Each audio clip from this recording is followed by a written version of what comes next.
On May 15, 2026, something may begin shifting in the United States that most people will not understand until they feel it in their wallet. They will not understand it because the change will not first arrive as a dramatic speech. It will not first arrive as a giant red headline. It will arrive later in borrowing costs. In the value of cash, in the way asset prices respond, in the strange feeling that doing the responsible thing no longer protects you the way it used to. That is how these transitions usually work. The event comes first, the public feels it later.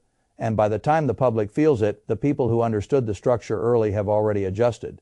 What may be changing is the chairmanship of the Federal Reserve. Most people treat that as inside baseball. I do not. The Federal Reserve sits underneath the value of money, the cost of debt, the direction of credit, and the financial weather behind everything from mortgages and treasury yields to stock valuations and inflation. So when the person running that machine changes, the consequences can spread much further than most people think. Now let me say something that often confuses people.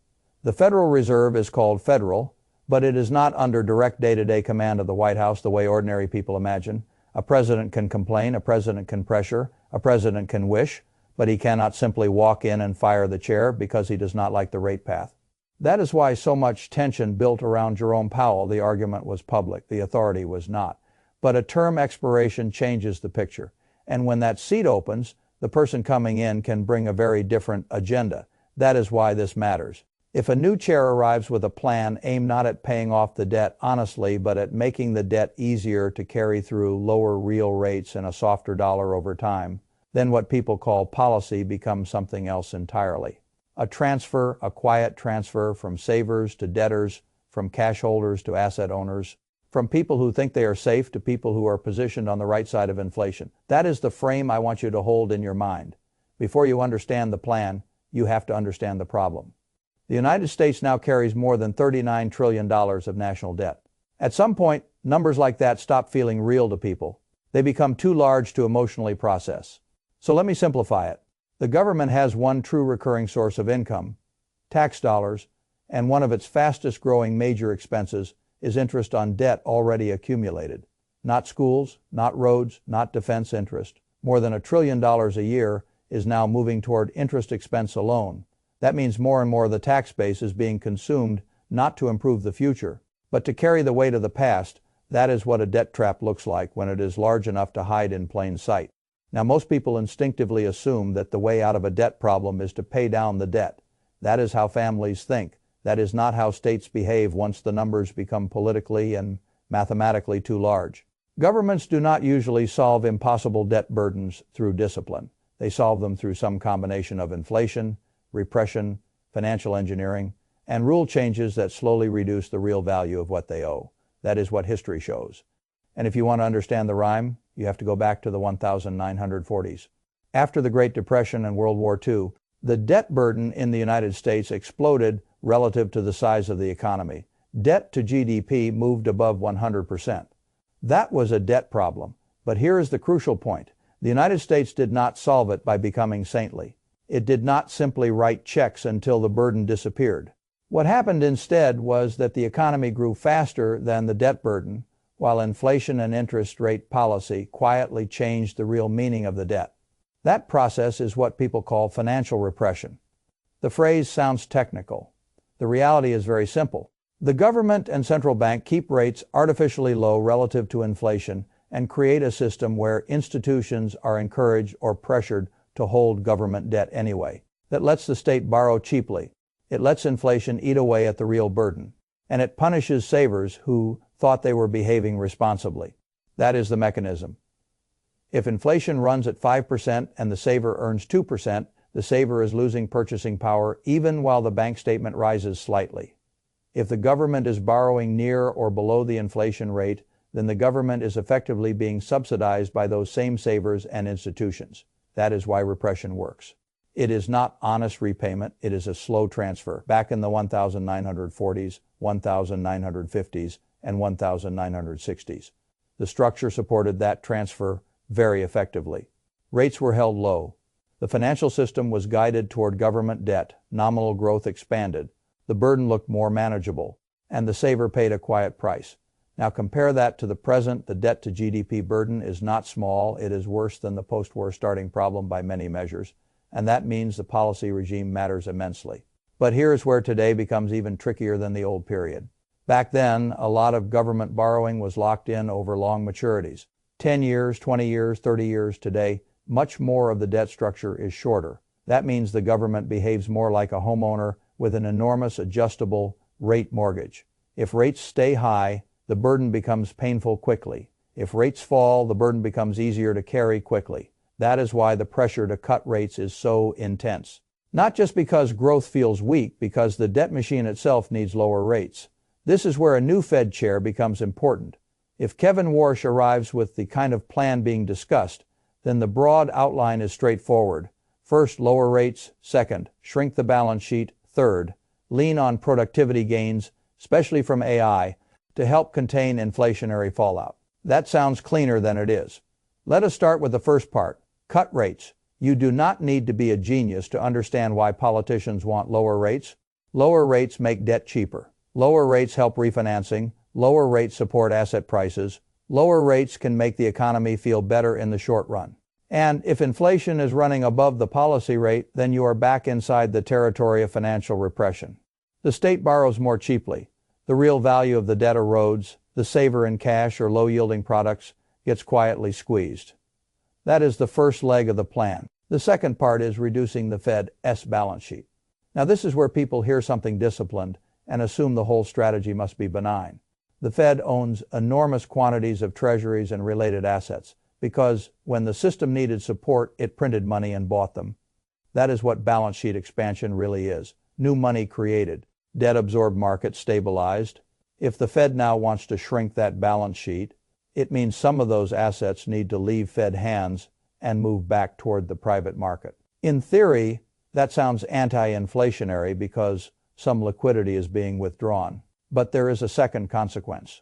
If one of the largest buyers of treasuries becomes less of a buyer or even a seller, then in normal circumstances, treasury yields should want to rise, not fall. That is the tension. How do you cut rates, help the debt machine, and still reduce the balance sheet without causing funding stress in treasury markets? The answer offered is private demand banks, pension funds, institutions, foreign buyers. Maybe enough demand arrives naturally to absorb the supply. Maybe it does. But history gives you another possibility too. When governments need financing badly enough, they do not always wait for the free market to be generous. They change rules, not always in a loud way, sometimes through regulation, sometimes through capital treatment, sometimes through incentives that make government debt more attractive or more unavoidable for institutions. I am not saying that is guaranteed. I am saying the historical rhyme is obvious enough that serious people should keep it in mind. Because heavily indebted states become very creative when financing needs collide with political reality. Now we come to the third leg of the plan, AI. This is the hopeful part. The story goes like this. Productivity gains from automation and artificial intelligence lower costs, raise efficiency, improve margins, and therefore give the economy room to absorb easier money without a full inflation relapse. Now, I do not think that idea is insane. Technology can absolutely improve productivity. It can reduce labor intensity in some areas. It can improve throughput. It can make certain business models cheaper and faster. All of that is possible, but the debt problem is here. Now the refinancing pressure is here. Now, the political need for lower rates is here. Now technology may help later. Debt markets do not always wait later. That is why I think the deeper story is still financial repression, not technological salvation. AI may soften it. AI may help sell it. AI may make it somewhat more sustainable. But the central mechanism remains the same. Lower real rates, higher tolerance for inflation, the quiet weakening of cash, and the gradual relief of the debt burden through time and dilution rather than true repayment. Now, if that is what is happening, the next question becomes obvious. Who wins? Who loses? The losers are the people who think safety means sitting in cash low. Yield savings and nominal products that never truly outrun inflation. Those people look prudent on paper, but if inflation runs at 3% and the return on their money stays below that, they are becoming poorer in real terms every year. Not loudly, quietly. That is the danger. The winners are asset owners, not every asset at every moment, but the broad principle is clear when money is being weakened.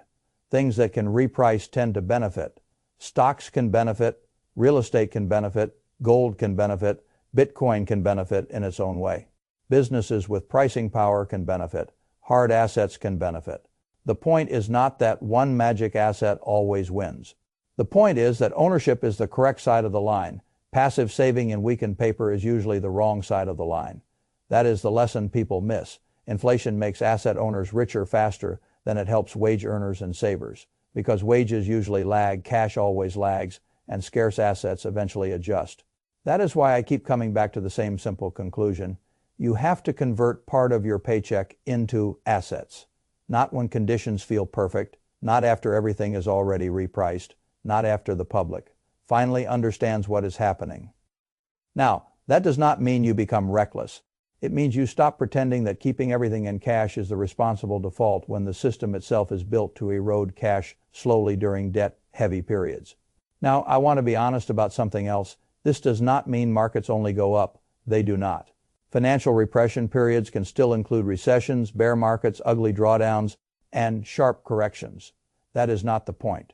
The point is the long-run bias. The system becomes less friendly to idle cash and more friendly to ownership. That is the core principle. And once you understand that principle, you stop asking the lazy question, what is the one perfect investment? There is no one perfect investment. The better question is, am I positioned on the side that tends to be helped by inflation and easier money, or on the side that tends to fund it? That is the adult question. If I had to reduce all of this to one plain conclusion, it would be this. A new Fed chair may not solve America's debt problem by paying it off honestly. He may instead help make the debt easier to carry by lowering rates, accepting some inflation, and shifting the burden toward savers while asset owners benefit. That is what financial repression has always been. Not a clean fix, a transfer.